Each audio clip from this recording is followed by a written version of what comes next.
Hay algunos puntos que son muy relevantes.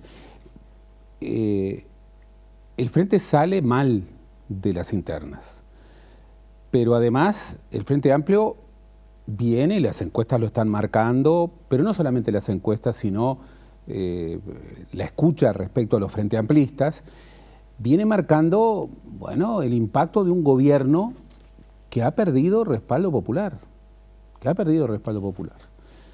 en el marco de una sociedad enojada, de descontentos múltiples. Lo primero para transformar la realidad es reconocerla.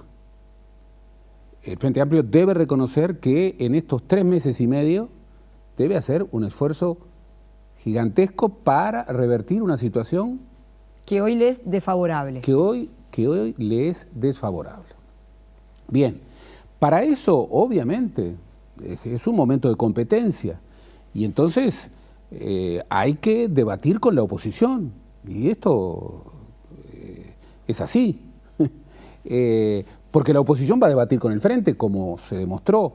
En la campaña interna yo nunca vi una focalización tan marcada en donde todos discutieran al gobierno. Espero que en estos 3 meses y medio en donde los partidos van a tener que competir, los partidos de la oposición van a tener que competir por votos que tienen en frontera, bueno, que también comiencen a marcar sus diferencias. Y ahí hay un argumento que se planteó. Bien, esa coalición multicolor y sus alcances plantea una discusión que incluso marca diferencias adentro de la oposición. La calle Pou ha dicho que esa coalición multicolor debe incorporar a Talvi, debe incorporar a Novik y a Manini Ríos. Mientras que Talvi ha dicho que le separa un océano de Manini Ríos. Y también ha dicho que no ve a Novik en la coalición. Bien, ahí hay un tema, hay un problema de la oposición. El Frente va, obviamente, a golpear sobre eso. Pero luego hay un tercer aspecto que es absolutamente clave, que es la coyuntura, que es las propuestas. Bien, el Frente Amplio tiene que persuadir a la sociedad que puede enfrentar los problemas de hoy y lo puede hacer con eficacia, una eficacia que no ha tenido en un contexto muy difícil, pero no ha tenido este último gobierno Frente Amplista. ¿Cómo va a enfrentar una coyuntura inmediata, la coyuntura del año que viene, en donde la región va a seguir en un contexto deficitario? ¿Cómo va a bajar el déficit fiscal? Bueno, yo se los planteé y no vi que estuviera en el centro el tema de bajar el déficit fiscal. Apuestan a decir, hay que crecer económicamente, hay que continuar por el camino del crecimiento y del crecimiento del consumo interno, porque plantearse recortar el gasto público va a significar un desastre. Pero me parece muy bien que diga, bien, el ajuste fiscal no lo pueden pagar los trabajadores, me parece bien. No lo pueden pagar los más pobres, me parece bien. Pero tiene que haber una forma, tiene que establecerse y que discutirse una forma. Es lo que dice el equipo económico. La fuerza política que está compitiendo tiene que señalar eso. Por otra parte, es absolutamente claro que el factor consumo interno es un factor importante, pero el Uruguay crece hacia afuera. Bueno, ¿cómo va a haber aquello que Luis Valle hablaba de la revolución de las exportaciones? ¿Cómo se va a experimentar, bueno, un replanteo en un contexto regional e internacional muy difícil? Sí, hay que reconocer que ha caído las exportaciones y sobre todo la inversión extranjera en toda América Latina. Bien, ¿cómo se va a atender el tema de la educación?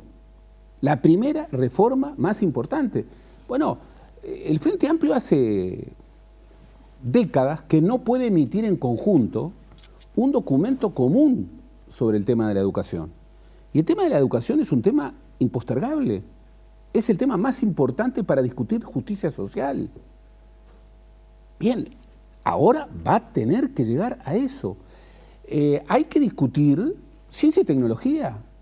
Porque si queremos cambiar la matriz productiva, y aquí en el 2014 todos los precandidatos, incluso el doctor Vázquez, firmaron un compromiso para incrementar la inversión en ciencia y tecnología, que es la clave del futuro, a un 1% del producto.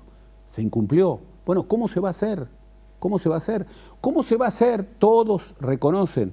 Un país puede incrementar su consumo, pero sin inversión, un país chico como Uruguay, en un contexto regional muy complicado, va a tener grandes dificultades. Entonces, yo creo que al Frente Amplio le hace falta un shock de actividad si quiere realmente competir. Si quiere realmente pelear la elección, tiene que atacar a la oposición. Perfecto, es el momento de la competencia. Tiene que diferenciarse de la oposición, tiene que marcar, pero no basta con eso. Tiene que persuadir a los ciudadanos de que el frente, como decía Alejandro Sánchez, el frente en un contexto de tormenta es el mejor timonel para enfrentar estas circunstancias. Alejandro Sánchez precisamente hablaba de la situación de pequeños y medianos empresarios, que son la gran mayoría, la inmensa mayoría de nuestro país. Y los que generan la mayoría del empleo. Exactamente, los que generan la mayoría de los empleos. Y allí hay disconformidad de los pequeños y medianos empresarios con la situación económica, disconformidad con la realidad que les toca vivir. Entre otras, señalan que son tratados como si fueran grandes empresarios y eso genera un enojo y una molestia enorme. Y a veces se los trata, ojalá se los tratara como se trata a los grandes empresarios. El supermercadismo tiene algunas ventajas que los pequeños y medianos almaceneros... No, yo decía, nos tratan como a los grandes a la hora de cobrar, ¿no? Decía en ese sentido. No en esos aspectos que vos señalás que dicen, no, al contrario, ¿no? Es decir, estamos el Frente tiene poco tiempo y en poco tiempo tiene que demostrar una inflexión, que es capaz de generar una inflexión. Y también el Frente tiene que exorcizar las acusaciones que tratan de estigmatizarlo. Bien, lo hemos visto. El doctor Sanguinetti, cuando se presenta como candidato, dice, en el balotaje van a votar de un lado los que dicen que Venezuela es una dictadura y del otro lado los que dicen que Venezuela es una democracia. El Frente Amplio tiene que decir mucho más de Venezuela, después de este informe, ya tendría que haberlo dicho, pero después de este informe demoledor de alguien que viene de la izquierda, de alguien que ha sufrido el terrorismo de Estado y que hoy ocupa un lugar preferencial en Naciones Unidas, bueno, el Frente tiene que defender, y yo creo que ahí tiene un punto importante, tiene que defender su actitud en términos de buscar una salida negociada, de evitar la intervención, de evitar una solución que heriría los que están siendo realmente cipayos de los Estados Unidos y que están promoviendo de manera directa o indirecta intervencionismo norteamericano, están cometiendo un error histórico. Bien, perfecto. Pero también hay que señalar que el pueblo venezolano está bajo condiciones terribles y que frente a este informe hay que decir cosas más duras, más efectivas. No puede ser. Informe que elabora Michelle Bachelet.